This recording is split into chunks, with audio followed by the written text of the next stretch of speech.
Bonjour, je suis très heureuse de pouvoir vous transmettre quelques messages pour cette nouvelle année 2017 dans un lieu plein d'espoir et plein d'avenir qui est la Maison des Jeunes et des Étudiants.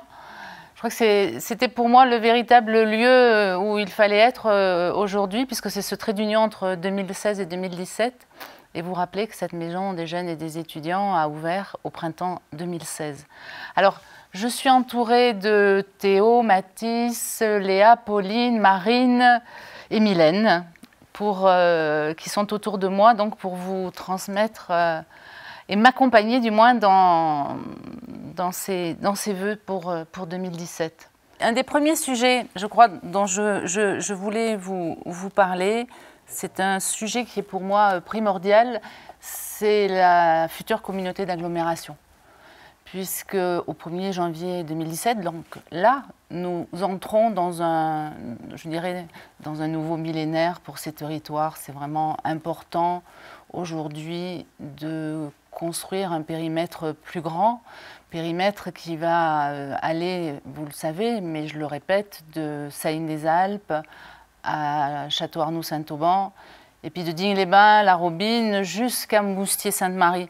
Un territoire de projet, un territoire qui traverse, je crois, de part en part notre département des Alpes de Haute-Provence. Ce futur périmètre, dont le nom est Provence-Alpes Agglomération, va comprendre 46 communes.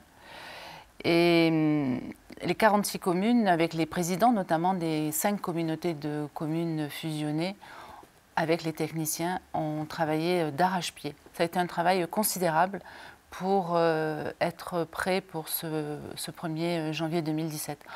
En fait, nous avons construit les fondations de l'agglomération.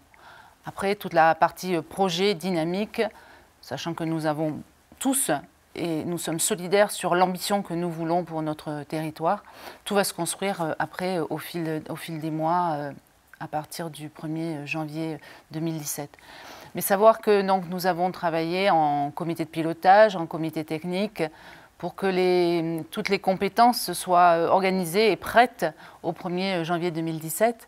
Donc ne serait-ce que de pouvoir organiser la récupération, le transport des déchets. Et puis une compétence qui est nouvelle, et ça va peut-être un peu changer le paysage dignois, c'est que la compétence transport étant maintenant une compétence de la communauté d'agglomération, nos transports urbains dignois transfèrent au 1er janvier 2017 dans la future communauté d'agglomération. Comment je compte la promouvoir? Je crois que d'abord, ce n'est pas moi toute seule qui vais la promouvoir, même si je suis candidate à la présidence. Mais dans cette candidature à la présidence, ça ne s'est pas fait tout seul, hein, je ne l'ai pas décrété. C'est un travail que nous avons fait en partenariat avec les autres communautés de communes, avec notamment les présidents, Patrick Martellini, Francis Hermite, Laurent Dubu, Denis Bail, dans une approche vraiment transpartisane pour se dire que ce n'est pas moi, à mon nom propre, qui vais solliciter ça, mais c'est au nom de toute l'équipe que nous allons porter cette communauté d'agglomération, donc en étant candidate à la présidence, mais dans un travail partenarial avec tous les élus de ces communautés de communes qui fusionnent. Ce futur périmètre est vraiment un territoire pertinent, un véritable bassin de vie. C'est vrai que ça interpelle tout le monde quand on parle de bassin de vie, mais moi je dirais qu'un bassin de vie, c'est ce qu'on veut en faire tous ensemble. En attendant, on a conscience que dans ce bassin de vie, nous avons la chance d'avoir d'énormes atouts, des pépites réellement, ne serait-ce qu'en matière touristique, quand on survole ce territoire, quand on voit l'UNESCO Géoparc, quand on voit les stations de ski, quand on voit le Verdon, l'entrée, ne serait-ce que l'entrée de la communauté d'agglomération quand on vient de l'autoroute avec les mets et les pénitents des mets. Enfin, nous avons d'énormes atouts que nous devrons valoriser et vraiment dans un travail partenarial et complémentaire. Je crois que c'est l'importance de la complémentarité aussi qui fera notre force. Et puis la ville-préfecture, donc Digne-les-Bains, qui est un petit peu le cœur, hein, sans dévoyer le fait que nous avons bien conscience qu'il y a des communes plus grandes, des communes plus petites, et que tout le monde aura sa place là-dedans. Mais la communauté d'agglomération va asseoir beaucoup plus la ville-préfecture dans sa dynamique pour sortir d'une ville que vous savez très administrative vers une ville tournée vers l'avenir et l'économie. Notre premier chantier pour la communauté d'agglomération, je dirais plutôt notre chantier prioritaire, parce qu'il y a beaucoup de chantiers, c'est le développement économique et touristique. Le tourisme, c'est du développement économique. Et je crois que c'est important, hein, que je puisse vous dire ça à vous, les jeunes, puisque le développement économique, c'est la création d'emplois et c'est, quand vous aurez fini vos études, vous permettre de trouver ici les conditions pour y travailler bien et correctement. Donc, vous le savez, nous avons déjà mis en place une pépinière d'entreprise d'Ignapolis, hein, qui va ouvrir sur le début de l'année 2017, afin de permettre à des entreprises en devenir de pouvoir démarrer leur activité dans de bonnes conditions. C'est aussi l'endroit où le public et le privé au niveau de l'économie pourront se rencontrer et puis créer les projets pour demain. Mais quand je dis demain, c'est vraiment aujourd'hui, on n'a pas de temps à perdre dans ce domaine-là. Au niveau du développement économique, il y a un point très important, c'est les thermes, avec le thermalisme et avec l'établissement thermal. Et donc nous allons commencer sur l'année 2017 les travaux d'agrandissement de l'établissement thermal avec un spa thermal. Sachant pertinemment que si nous voulons continuer à avoir une activité thermale digne de ce nom et qui soit exponentielle, il est important que nous puissions agrandir, puisque vous le savez que cette année l'activité a considérablement augmenté. Donc agrandir pour pouvoir avoir une offre thermale toujours plus importante, puisque c'est ça qui fera essentiellement vivre l'établissement thermal. Mais c'est important dans le cadre donc, de l'augmentation de l'activité, mais aussi de l'attractivité touristique, de pouvoir construire ce spa thermal. Et donc, autre chose qui est important et qui est un peu un chapeau, hein, de toute l'activité économique, c'est l'UNESCO Géoparc, avec toutes les labellisations qui sont mises en place et qui vont continuer pour tous les produits de notre territoire afin de pouvoir les promouvoir à l'international, puisque l'UNESCO Géoparc, c'est un travail en partenariat avec plus de 120 autres UNESCO Géoparcs dans le monde. Donc c'est vraiment l'ouverture vers l'international pour nos entreprises. 2016 a été l'année du numérique. Quel est votre bilan ? Merci. Oui, 2016 a été l'année du numérique à Digne-les-Bains. Nous avons fait ce choix. Dire d'abord que nous avons travaillé en partenariat avec Orange pour le déploiement de la fibre. Et donc le premier abonné a été inauguré il y a une quinzaine de jours déjà pour le centre-ville. Donc déploiement sur le centre-ville, les Arches. Donc un travail qui va se poursuivre, hein, avec petit à petit la fibre sur toute la ville de Digne-les-Bains, avec l'important de dire à tous les Dignois d'aller voir leurs opérateurs, parce que cela va concerner tous les opérateurs, pour s'abonner, parce que je crois que Orange ira jusqu'au bout du déploiement de la fibre sur la ville, si bien évidemment les Dignois que nous sommes répondent aussi à cette offre. En attendant, c'est aller X fois plus vite et je crois que c'est vraiment utile déjà pour nous citoyens, mais aussi pour nos entreprises et pour l'installation des entreprises.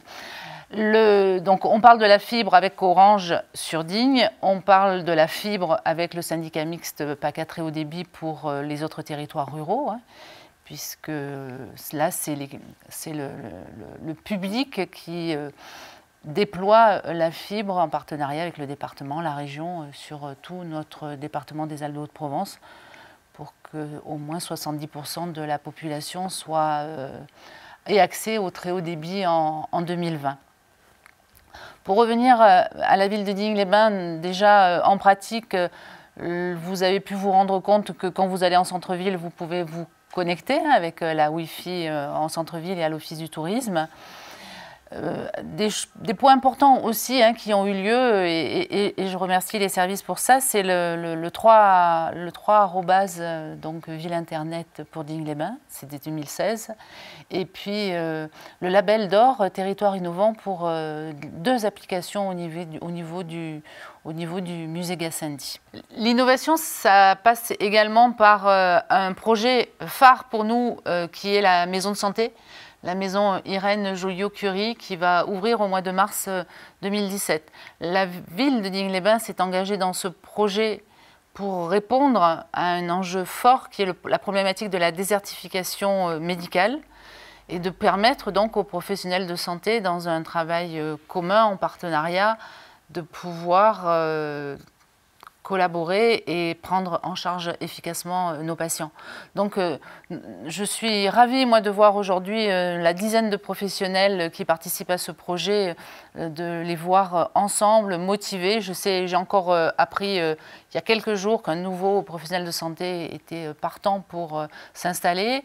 Quand on parlait de numérique, l'endroit va être fibré justement pour accéder au très haut débit et à la possibilité de dossiers patients partagés, de la télémédecine et de tous ces outils qui feront de notre territoire un territoire e-santé. Hein, c'est primordial. C'est vraiment un engagement que nous avons tenu.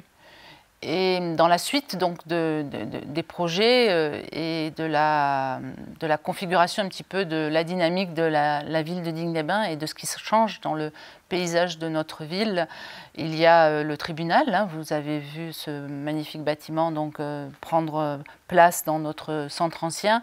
L'hôtel de police, les travaux démarreront également aussi, boulevard Victor Hugo.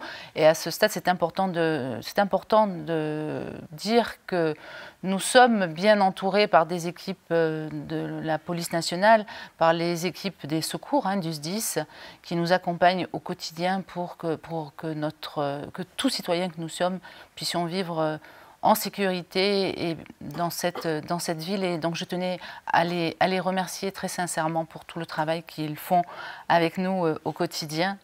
C'est aussi grâce à eux que les grandes manifestations de 2016 ont pu avoir lieu, et je l'espère pour 2017, malgré ce qui peut se passer au niveau national, que nous puissions continuer à aller de l'avant dans tout ce qui est animation avec cet encadrement rassurant.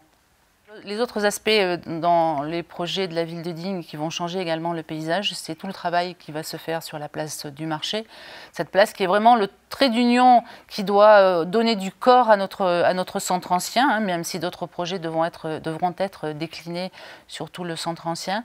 Et puis, un projet qui est hyper important pour les Dignois que nous sommes. Ça fait des années qu'on parle du Palais des Congrès. Ce Palais des Congrès, qu'est-ce qu'on en fait, comment on fait? Et nous allons débuter donc à l'été 2017 les travaux de réhabilitation. Cette structure a besoin d'être rénovée en termes de sécurité, en termes de rénovation énergétique, pour en faire un endroit moderne et adapté à toutes les manifestations que nous souhaiterons y faire dans les années à venir, sachant que c'est une salle qui a une vocation vraiment bidépartementale. C'est la plus grosse salle de nos 2 départements alpins. Quand je vous dis animation, vous me répondez quoi? Quand tu me dis animation, je te réponds en 2016 le Corso de la lavande, je te réponds la foire de la lavande avec la plus grande fougasse à l'anchois au monde. Je te réponds aussi le festival Pot of the Top. Et puis plein d'autres animations qui ont été organisées tout au long de l'année. Et l'animation, c'est important pour l'attractivité, pour la notoriété de la ville. Et c'est important aussi parce que nous vivons des périodes difficiles. Et au passage, je voudrais rendre hommage à nos amis niçois par rapport aux événements dramatiques qui se sont passés ce 14 juillet 2016 et leur assurer à nouveau tout notre soutien. Et peut-être que dire justement que l'animation dans ces périodes aussi de tiraillement, ces périodes très difficiles, c'est aussi le moyen de nous retrouver entre nous, solidaires, autour de bons moments partagés. Je crois que c'est important aussi de rappeler dans tout ce que nous avons vécu, quand on se retrouve comme ça autour de belles animations, c'est rappeler les valeurs de fraternité, solidarité, les valeurs de notre République, hein, liberté, égalité, fraternité, de se dire que quand on est ensemble, on doit porter ces valeurs, se dire qu'en 2017, nous allons avoir des élections, et en dehors du choix de chacun et qui appartient à chacun, je crois qu'il est important de combattre tous les discours populistes. Les valeurs de la République, liberté, égalité, fraternité, sont porteurs de sens, sont porteurs d'histoire. Important de ne pas oublier cette histoire qui nous fonde et qui fait que nous sommes là aujourd'hui entre nous. Et c'est toute l'importance sur ces valeurs de construire l'avenir. Et je crois qu'aujourd'hui, il va nous falloir faire les bons choix. Voilà en quelques mots tous les enjeux dont je voulais vous faire part. Vous dire que le 11 janvier, lors de la cérémonie des vœux, j'aurai l'occasion de développer tous ces points. Et puis maintenant, avec tous les jeunes qui sont autour de moi, au nom du conseil municipal, je voudrais vous souhaiter une excellente année 2017 pour vous, pour vos proches. Une année de solidarité, une année où, je l'ai déjà dit, on devra essayer de tous se faire du bien, mais faire du bien autour de soi, d'être vigilant, parce que on ne sait pas ce que va nous réserver le monde, mais en attendant, solidaire, fort, se serrer les coudes pour construire un territoire d'avenir pertinent pour nous tous. Bonne année!